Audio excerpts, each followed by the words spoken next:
देखिए यहाँ पर हम अभी पंचाशिका संग्रह ग्रंथ की अंतिम गाथा 173वीं गाथा पर चर्चा कर रहे थे। उसकी टीका का हमने वाचन किया। अब हम टीका को समझते हैं। मंजूषा जी को कुछ कहना था क्या? तो नहीं, ठीक है। तो टीका को समझ लेते हैं जिससे कि ये ग्रंथ पूर्ण हो सके।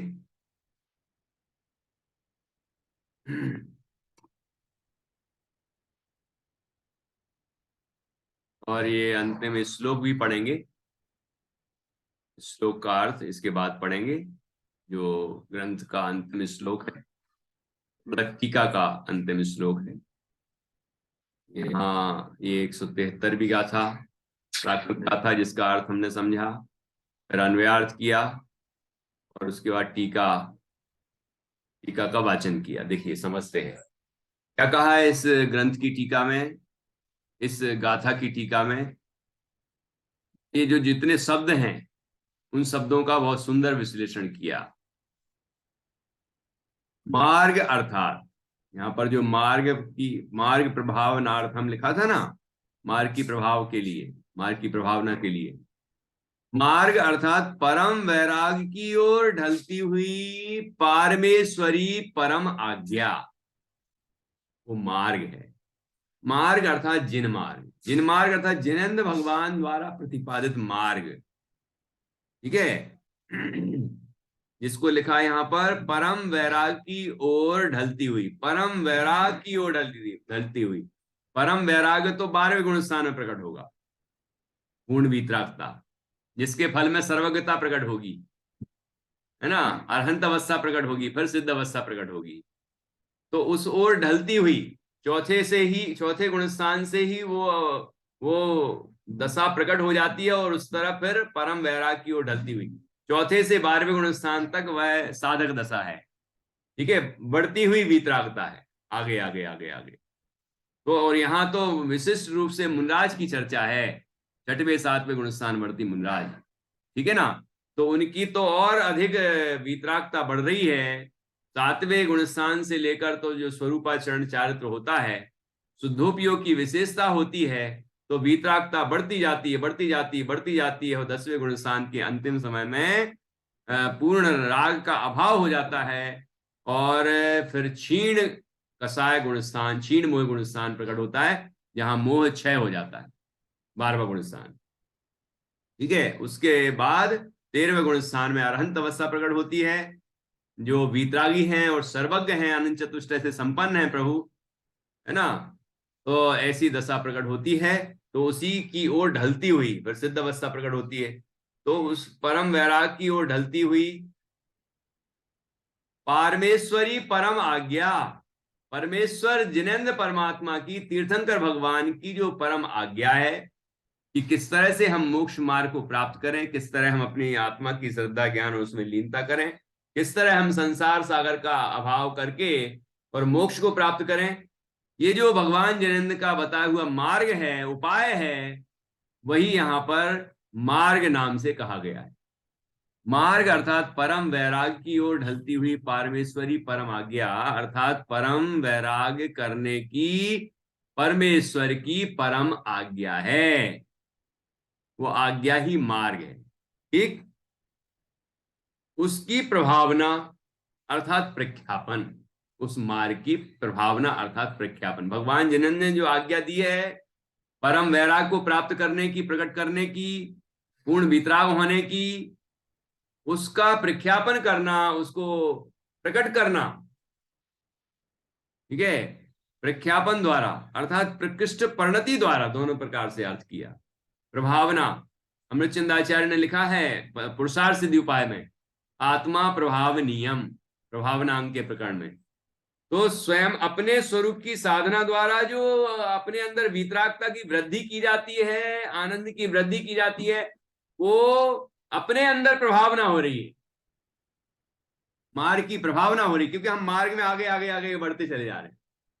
और उसी का हम जब दूसरे के लिए कथन करते हैं तो वह भी प्रभावना कहलाती है, ठीक है ना। वह भी प्रभावना कहलाती है, मार्ग की प्रभावना। मतलब दूसरे जीव भी इस मार्ग में आए और अपना कल्याण करें। ठीक है, सभी जीवों के प्रति कल्याण की जो भावना है वो भी प्रभावना है, भावना को प्रकट करते हैं, मतलब जीवों को लगाते हैं इस मोक्ष मार्ग में, वो भी प्रभावना है। ठीक है, उसी बात को यहां दोनों तरह से कहा। उसकी प्रभावना अर्थात प्रख्यापन द्वारा अथवा प्रकृष्ट परिणति द्वारा, उत्कृष्ट विशिष्ट परिणति द्वारा उसका उद्योत करना, अर्थात परम वैराग्य करने की जिन भगवान की परम आज्ञा की प्रभावना, वो दो प्रकार से, वो ब्रैकेट ही चल रहा है। अर्थात पहला, उसकी प्रख्याति विज्ञापन करने द्वारा, कि हम जगत में इस मार्ग को फैलाएं, सब जीवों को बताएं कि ऐसे हम मोक्ष को प्राप्त कर सकते हैं, इस तरह हम आत्मा से परमात्मा बन सकते हैं, है ना। इस तरह हम स्वभाव से तो बने बनाए परमात्मा हैं, और उस परमात्मा स्वरूप का अनुभव करके हम स्वयं परमात्मा बन सकते हैं, ऐसा जिनन भगवान का उपदेश है, तो उसको हम जगत के जीवों को बताएं। ठीक है, एक तो ये हुआ प्रभावना का अर्थ।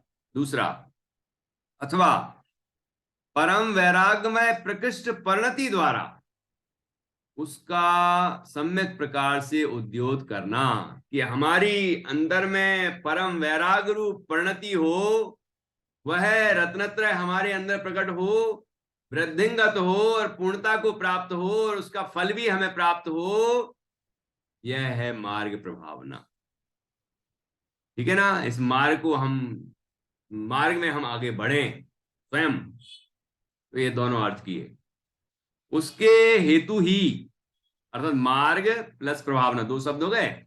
मार्ग प्रभावना के हेतु ही, मार्ग की प्रभावना के लिए ही परमागम की ओर के अनुराग के वेग से जिसका मन अति चलित होता था, किस तरह, किस बात के लिए चलित होता था, कि परमागम की ओर के अनुराग के वेग से। परमागम अर्थात जिनेंद्र भगवान द्वारा प्रतिपादित जो जिन आगम है, जिनागम, ठीक है ना, वो परमागम, परमागम के की ओर के अनुराग के वेग से, तीव्र अनुराग जिनागम का, जिनवाणी के प्रति तीव्र भक्ति का परिणाम। ठीक है, जिनवाणी का स्वाध्याय करें, चिंतन करें, भक्ति करें, विनय करें, और हम जगत के जीवों को ये जिनवाणी का मर्म समझाएं और जीव समझें, है ना। इस तरह की जो भावना है वो जिनवाणी के प्रति अनुराग है। परमागम की ओर के अनुराग के वेग से जिसका मन अति चलित होता था, ऐसा मन चलित होता था, मतलब देखो स्वरूप में नहीं है तो वो चलित ही है। पंच परमेष्ठी की भक्ति रूप हो रहा है मन, वो चलित हो रहा है। यहां अशुभ की बात नहीं है कि अशुभ में चला गया, यहाँ शुभ में ही है। ठीक है ना, और जिनवाणी की प्रभावना हो, इस तरह मन चलित हो रहा था, है ना, स्वरूप से चला बाहर। तो इस तरह का विकल्प आया कि जगत के जीव भी ये मार्ग को समझे, तो ऐसा ऐसा होता था। परमागम की ओर के अनुराग के वेग से जिसका मन अति चलित होता था, ऐसे मैंने, अर्थात आचार्य कुंद कुंद स्वामी ने, और फिर बाद में टीका के रूप में आचार्य अमृतचंद स्वामी ने, फिर जयसेन स्वामी ने उसकी टीका की, है ना। लेकिन ये कुंद कुंदाचार्य अपने लिए, कुंद कुंदाचार्य के लिए कहा है मैंने, अर्थात कुंद कुंदाचार्य ने यह 50 निकाय संग्रह नाम का सूत्र कहा। सूत्र का अर्थ है आगम, भगवान जिनेन्द्र का कहा हुआ, ये अभी आगे कह रहे हैं। वो सूत्र कहा, जो कि वो सूत्र क्या है, कि जो कि भगवान सर्वज्ञ द्वारा उपज्ञ होने से, उपज्ञ अर्थात वीतराग सर्वज्ञ, जिन भगवान ने स्वयं जानकर प्रणीत किया होने से, उपज्ञ, स्वयं जाना, उस मार्ग में चले और उसका फल पाया, अरहंत अवस्था हुई, तीर्थंकर बने, और फिर जगत के जीवों को वही बताया, है ना। ये यथानुभूत मार्ग है, जो उन्होंने अनुभव किया, जिस पर चले और जिसका फल पाया, वही जगत के जीवों को बताया उनके कल्याण के लिए। ठीक है, अपनी संख्या बढ़ाने के लिए नहीं, कि अपने अनुयायियों की संख्या बढ़ाने के लिए उनने मार्ग कहा हो, नहीं नहीं नहीं, कि ये भव्य जीव भी इस मार्ग में आए और अपना कल्याण करें, सुखी हों, इस पवित्र भावना से ये बात कही। ठीक है ना। और वो भाव मुनि दशा में हुए थे, साधक दशा में हुए थे, है ना। तीर्थंकर को तो भाव भी नहीं है अभी, क्योंकि वो तो निर्विकल्प हैं, वीतराग हैं।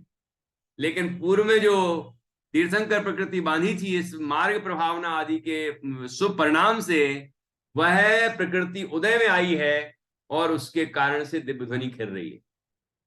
ठीक है ना।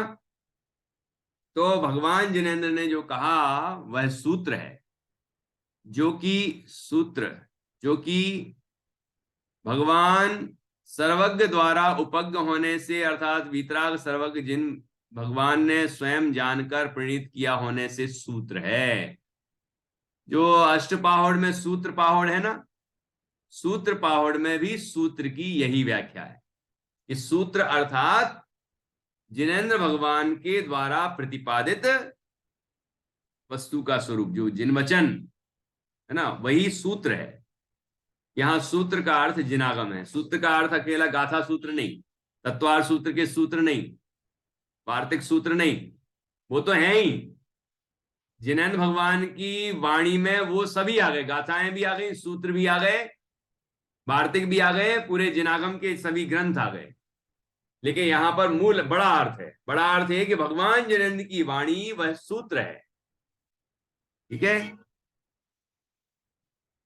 और जो संक्षेप से समस्त वस्तु तत्व का अर्थात सर्व वस्तुओं के यथार्थ स्वरूप का प्रतिपादन करता होने से वह सूत्र समस्त वस्तु तत्व का अर्थात सर्व वस्तुओं के यथार्थ स्वरूप का प्रतिपादन करता है।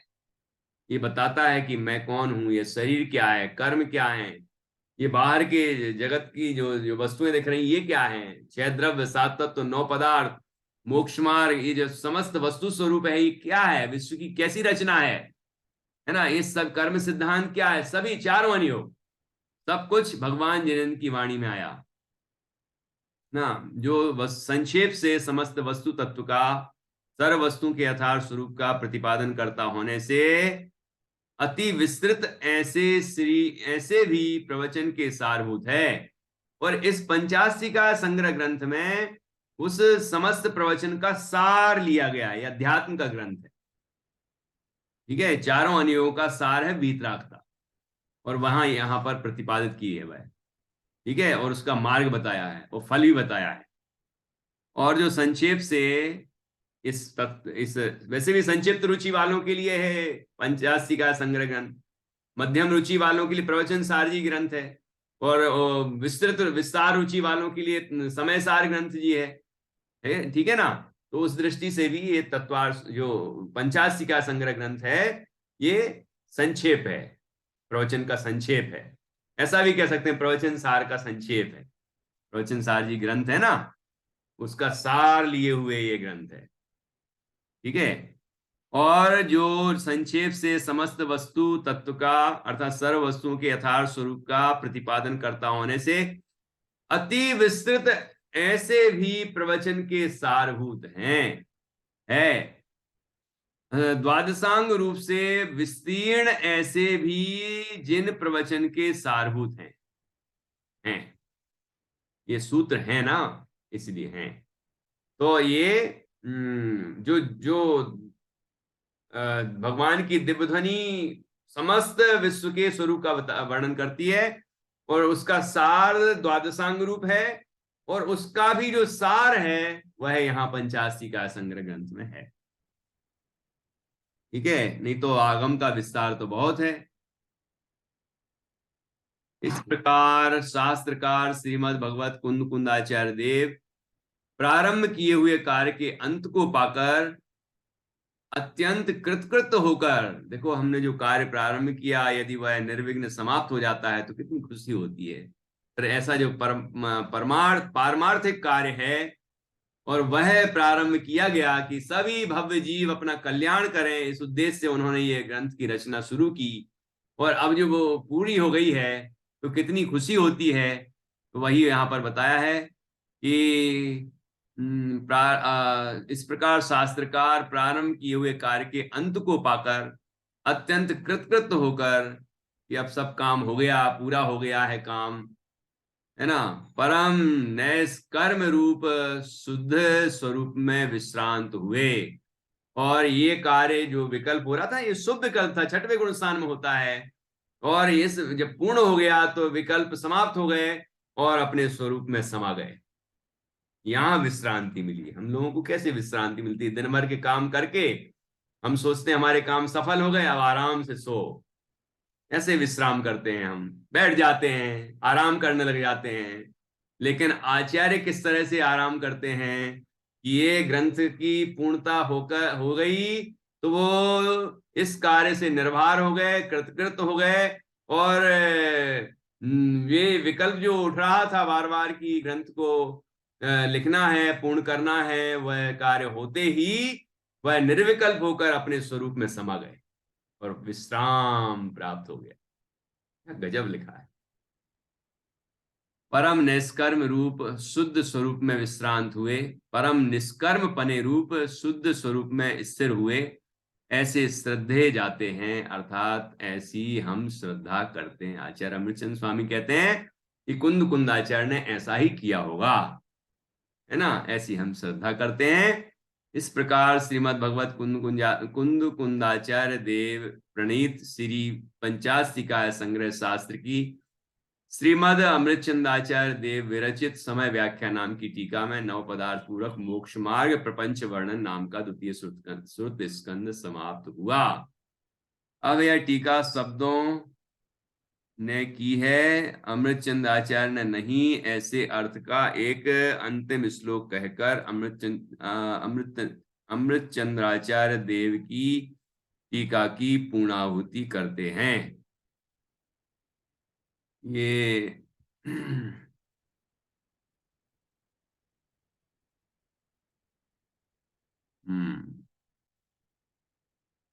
ये और पढ़ लें कि कल पढ़ें?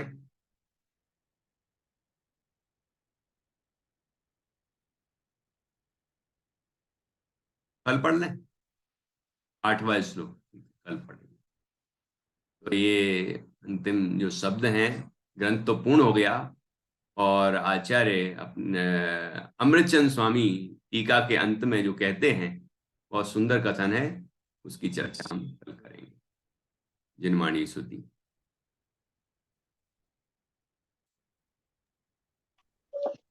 निज निधि निज में बताई, यह अनंत उपकार है। उसके लिए जिन वाणी माँ को वंदना शत बार है, वंदना शत बार है। सांग जिनवाणी हमारी माता की जय। जय। महान जिन धर्म की जय।